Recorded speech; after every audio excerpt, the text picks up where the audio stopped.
Esse é o vídeo número 41 do maravilhoso livro de Santo Afonso Maria de Ligório, Escola da Perfeição Cristã. Já estamos na página 199 de um total de 500 páginas. Aproveite. Inscreva-se no canal para crescer espiritualmente e alcançar a perfeição com essas maravilhosas meditações em áudio. Quinto, da virgindade.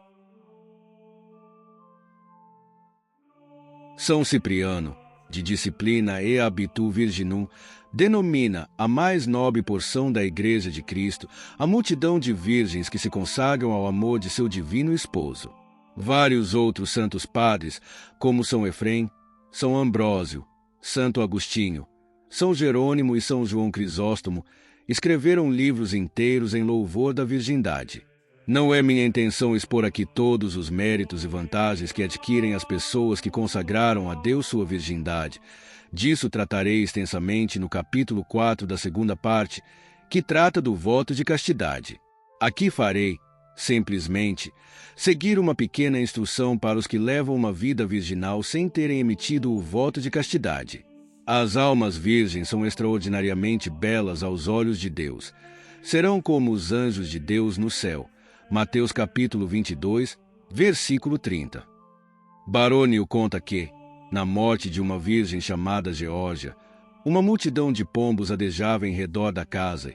Quando seu cadáver foi transportado à igreja, pousaram no teto, exatamente em cima do lugar em que se achava o ataúde, e daí não se retiraram até ser enterrada a piedosa virgem, ano 480.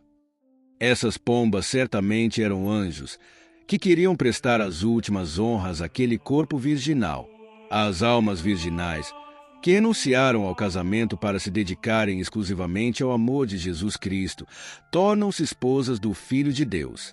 Nos Santos Evangelhos, Jesus Cristo é chamado Pai, Mestre, Pastor das almas, referindo-se às virgens, porém, dá-lhes o nome de esposo. Elas saíram a receber o esposo e a esposa. Mateus capítulo 25, versículo 1. Por isso tinha razão Santa Inês, respondendo, segundo São Ambrósio, aos que lhe ofereciam a mão do filho do prefeito de Roma: ofereceis-me um esposo, já encontrei um muito melhor. De Virginibus, livro 1.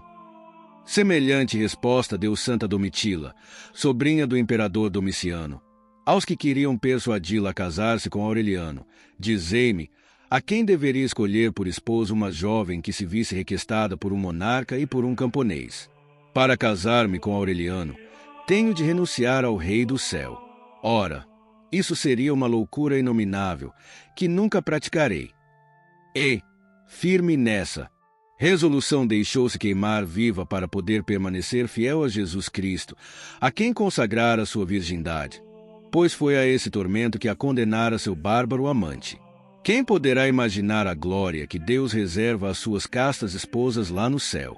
Os teólogos são de opinião que no céu existe uma glória especial reservada às virgens, uma coroa ou alegria particular, de que estão privados os outros santos. Mas dir-me-á uma ou outra jovem: ora, casando-me, também podereis santificar-me. Não receberás a resposta de minha boca, mas da de São Paulo, que te dirá também a diferença que existe entre as virgens e as casadas. A mulher virgem pensa nas coisas que são do Senhor, para que seja santa no corpo e no espírito. Mas a que é casada pensa nas coisas que são do mundo, como agradar ao marido.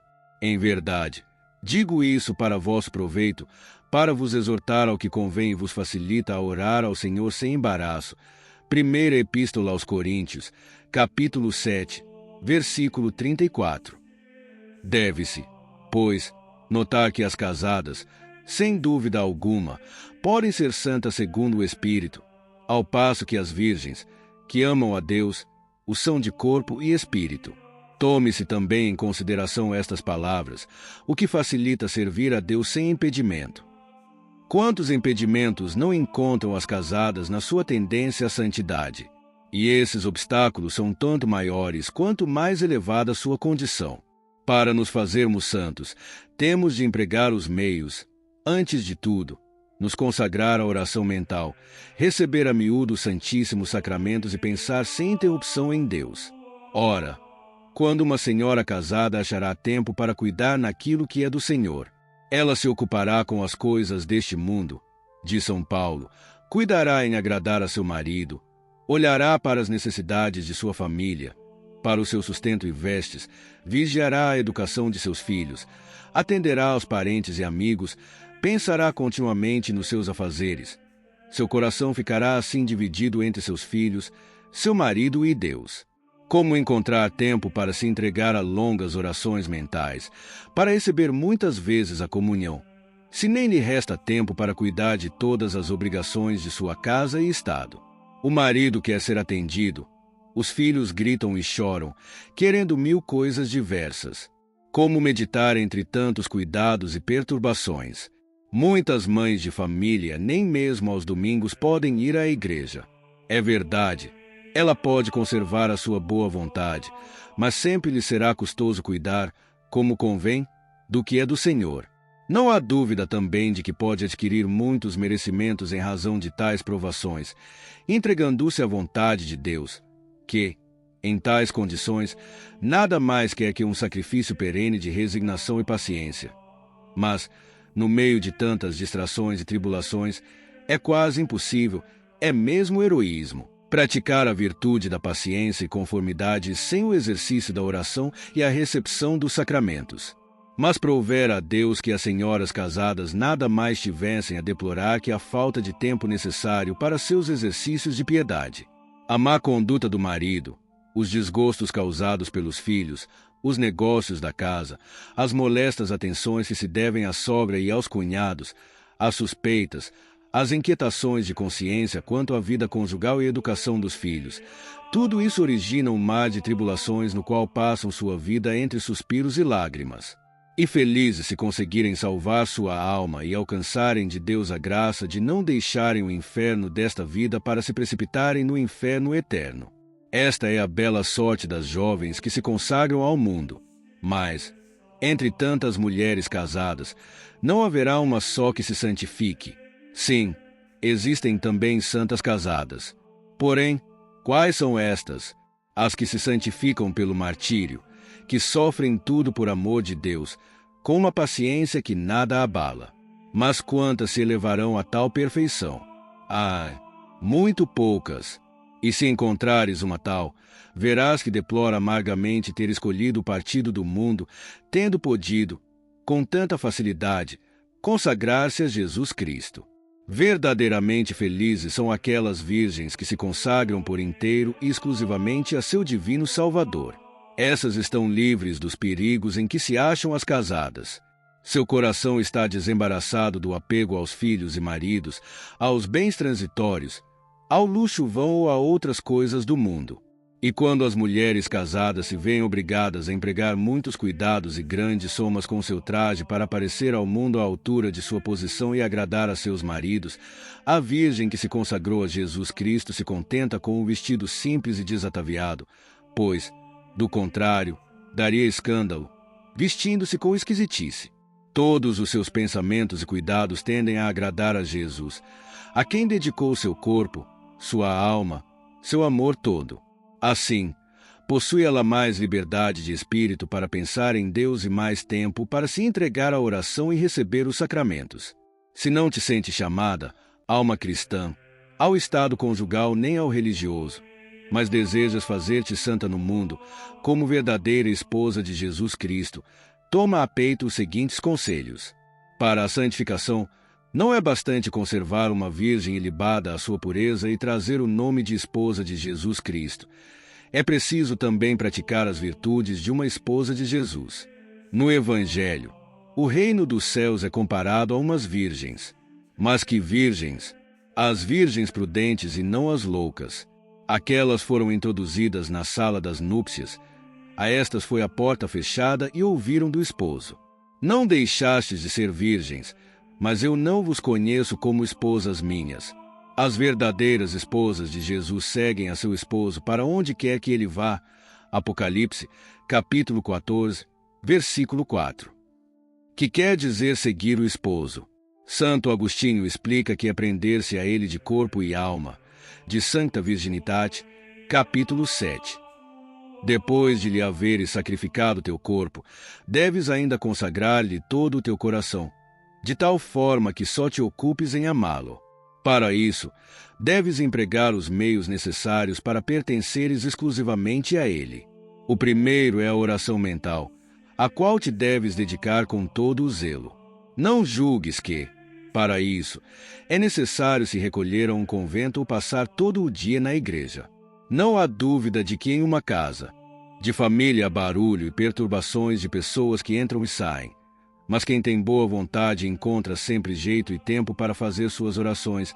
Por exemplo, de manhã, antes de se levantarem as pessoas da casa, de noite, depois de se haverem recolhido. Também não se requer que se esteja sempre de joelhos. Podem-se recitar as orações durante o trabalho ou no caminho. Basta elevar o espírito a Deus, pensar na paixão de Cristo ou meditar sobre qualquer outro assunto devoto. Está gostando do canal Audioteca Católica? Então não deixe de inscrever-se no canal e deixar seu like para que outras pessoas possam se beneficiar com essas maravilhosas meditações.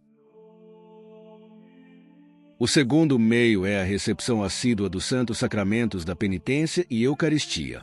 Quanto à confissão, deve-se escolher um diretor de consciência e seguir as suas determinações. Do contrário, nunca se caminhará com segurança. Quanto à comunhão, não é muita coisa se for recebida só por obediência. Não, deve-se ter desejo dela e pedi-la. Esse divino pão quer ser desejado e que se tenha fome dele. A comunhão é que faz com que as esposas de Jesus permaneçam fiéis a seu divino esposo, já que a ele devem, em especial, a conservação de sua pureza.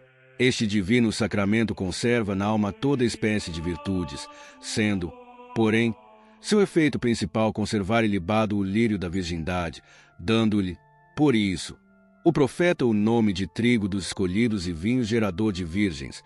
Zacarias capítulo 9, versículo 17. O terceiro meio é o recolhimento e a vigilância. O divino esposo compara sua esposa com um lírio entre os espinhos. Cântico dos Cânticos capítulo 2, versículo 2. Uma donzela que quer viver na sociedade, entre divertimentos e distrações mundanas, não poderá permanecer fiel a Jesus Cristo. Deve, pelo contrário, estar sempre circundada dos espinhos da abstinência e mortificações, guardar, em especial no trato com os homens, a maior reserva e rigorosa modéstia dos olhos e palavras, mesmo, se necessário, mostrar-se austera e descortês. Os espinhos são os que protegem os lírios, isto é, as virgens. Sem eles, perder-se-o em pouco tempo. O Senhor compara a beleza de sua esposa com a da pomba. Cântico dos Cânticos, capítulo 1, versículo 9. Por quê? Porque a pomba, por instinto natural, evita a companhia de outros pássaros. Assim, uma virgem é bela aos olhos de Jesus, se leva uma vida retirada e se esconde, quanto possível, aos olhos do mundo. São Jerônimo diz que o esposo das almas é cioso, Epístola Eustóquio. Desgosta-se muito, por isso, de uma virgem que, depois de se haver consagrado a seu amor, gosta de mostrar-se e procura agradar aos homens. Pessoas verdadeiramente virtuosas preferem desfigurar-se a si mesmas a tornar-se objeto de amor criminoso.